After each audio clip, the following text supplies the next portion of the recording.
Eric Adams. Interesting. Hey, happy New Year's Eve to you guys. We are here with the New York City Mayor Eric Adams. He's a popular guy tonight. Everybody wanted to talk to him, so thanks for talking to us. First, how would you describe New York? How's the atmosphere tonight here in Times Square? Well, it's unbelievable, Alexis. When you look at here tonight, this is representative of New York. It's a city with so much energy and vibrancy. 56 million tourists are predicted to be here this year, 72 next year. And we're excited about the recovery of our city. And this is a great place. We are resilient. Nothing keeps New Yorkers down. That's what it seems like. It seems like people were ready. They didn't care about the rain. They didn't care that people are out here wearing diapers. They're here since 6 o'clock in the morning, and they love it. They want to be here in Times Square. Tell me, what are you looking forward to in the next year? A lot happened in this past year in New York and across the country. What are you looking forward to for New Yorkers? No, so true. We had some ups and downs. In the beginning of the year, 2022, we were dealing with just a spike in crime, 40% in many of our major crimes, shootings, homicides. We were zero focused on violent crimes, particularly gun violence and homicides. Double-digit decrease. The men and women and the police department and other law enforcement agencies responded. And I'm just excited about what the year has to offer. It's about being safe. It's a prerequisite to our prosperity, and we're moving in the right direction. Perfect. Last question, just on safety in general. Just how is it going tonight over here in this area with those security preps? You guys had federal, local, state officials out here really working together to make sure everyone's safe. Yes, look at it. It's a peaceful way of bringing in the new year. We had an incident earlier this evening where 2 officers were assaulted. But the men and women, they know that, you play your position. You respond to the danger, bring it under control, and then get back to protect the public, because we have the public protect. I'm going to go visit those offices now. But we're focused. These men and women are doing their job of protecting the city. Perfect. Well, thank you, Mayor, for joining us, and Happy New Year. And we'll send it back to you, Rachel, live in Times Square. Send it over to you. Kevin McCarthy will hold a call today at 4 p.m. as he works overtime to shore up votes to become the next House Speaker. Let's get right to NBC's Ali Rafa with the very latest from Capitol Hill, and Amna Nawaz, PBS NewsHour co-anchor, also an MSNBC contributor. So, Ali, first, I want to start with your scoop here. What can you tell us about this meeting?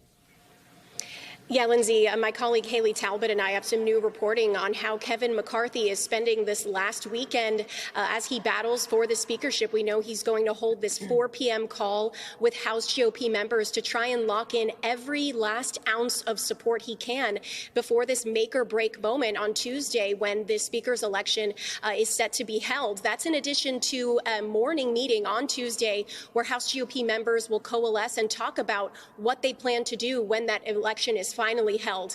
This is because McCarthy knows this is going to come down to a tricky game of numbers. Remember, he needs that magic number of 218 votes to win the speaker's gavel. And right now, there are more House GOP members publicly opposing him than he can afford to lose and still win. So right now, we know he's making concessions. He's considering making these concessions like changing committee rules, lowering the threshold on something called the motion to vacate. That would make it easier for House GOP members to oust a sitting speaker, something we know far-right members of his caucus have been pushing for months, something that would put him in even more of a vulnerable position if he does gain the speakership. But the last thing that McCarthy wants to happen on Tuesday is to not have that solid amount of support to be able to get this done in one round of votes. It's possible that this could go to multiple rounds until someone wins a majority of the votes. That's something we haven't seen happen here in 100 years on Capitol Hill. So really, the stakes could not be higher for Kevin McCarthy right now.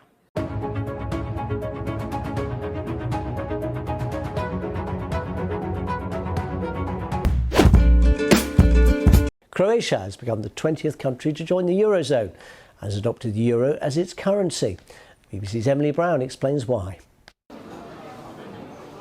A new year, a new currency. Croatia says goodbye to its kuna currency as it adopts the euro. This is the moment the country's finance minister pulls out the first euro bill from a cash machine. And Croatia will become the 20th member of the Eurozone after nearly a decade since it joined the EU. The nation of 4 million people joins the Schengen zone, which allows people to move freely around its member nations. But Croatians have mixed feelings about the change. It was always great for me to have kuna when I came to Croatia, but the euro's easier. It's easier when you're in Europe. We can be emotionally attached to the kuna because of history, but one has to live realistically. It's always better to be with someone who is strong, who is something, than to be on the sidelines. I love kuna, and as you can hear, we will have as much as our pension allows. Meanwhile, experts say adopting the euro will help protect Croatia's economy at a time when inflation has been soaring globally since Russia's invasion of Ukraine. And it's hoped its entry into a borderless area will provide a boost to the tourism industry. It's an important milestone in the history of Croatia, the euro, and the EU as a whole. Emily Brown, BBC News. New York City officials are investigating what could be a targeted attack on police officers on New Year's Eve. 3 New York City police officers are recovering this morning after officials say they were attacked by a man wielding a machete. The incident happened just after 10 p.m. last night outside a security screening zone in Times Square, not far from the New Year's Eve festivities.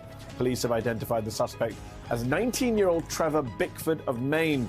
They say he allegedly swung a large knife at 3 officers, hitting 2 of them in the head. 1 officer fired on the suspect, striking him in the shoulder. Law enforcement sources tell NBC News they're looking into whether the suspect had previously posted what they call jihadist writings online and traveled to New York City to target police on New Year's Eve. Officials say they're not looking for any other suspects at this time. We're really pleased by the response and how our officers handled this situation. All 3 of the officers are in stable conditions, and there are no credible threats to New Yorkers at this time. This attack took place outside of the area that the police department has identified as the area that we wanted to do primary focus on. And these officers responded in an admirable, professional manner. The officers are recovering in hospital and are expected to survive. The suspect also sustained non-life-threatening injuries.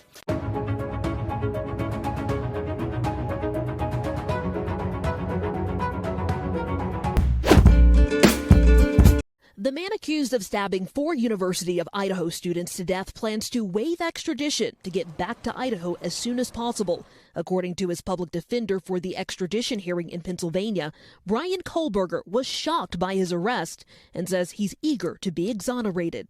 He was aware of the ongoing investigation of the death of the 4 individuals, but he denied, I guess he would say that he implicitly denied any involvement. Did he kill these 4 students? I would say at this point, no, but he did not specifically say that, nor did I ask that question. According to 2 law enforcement sources familiar with the investigation, DNA evidence, and specifically forensic genealogy, was key to honing in on their suspect. Are there any other suspects, or are you 100% certain this is your guy? I am certain this is our guy. No doubts? No doubts. Police Chief James Fry also making this promise. Yeah, when we get to where we can release information, I think people are going to go, okay, that makes more sense now why they held everything and why they did what they did. Tonight, new details are emerging about the suspect's background. DeSales University in Pennsylvania confirming Kohlberger was an undergrad student and got his master's in criminal justice. Several months ago on Reddit, a student investigator with the name Brian Kohlberger invited ex-cons to participate in a research study to understand how emotions and psychological traits influence decision-making when committing a crime. We're following up on everything. Facebook, Reddit, you name any social media or anything out there. In recent months, Kohlberger was working towards a PhD in criminal justice at Washington State University, less than 10 miles from the University of Idaho. Former WSU grad student and classmate B.K. Norton tells NBC News, Brian seemed odd from the beginning, but I thought it was because he was awkward, adding he continued to attend classes and continued on like nothing had happened. I still can't wrap my head around it. As Moscow police contend with one of their most difficult cases in years, the chief emotional and grateful for his officers. They work hard. They did it right. And the investigators and all of the team we brought in did it right. And I'm proud of them. Incredibly revealing interviews there. Dana joins us. Dana, we're also learning new details about the suspect's arrest. What can you tell us about that? So according to his public defender, Kohlberger was home with his parents when they got a knock at the door around 3 a.m. Friday. Their home surrounded by police. He says they were cooperative, but taken aback. Kristen?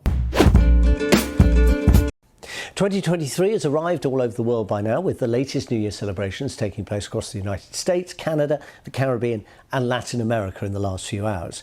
This report from Sancha Berg contains flashing images.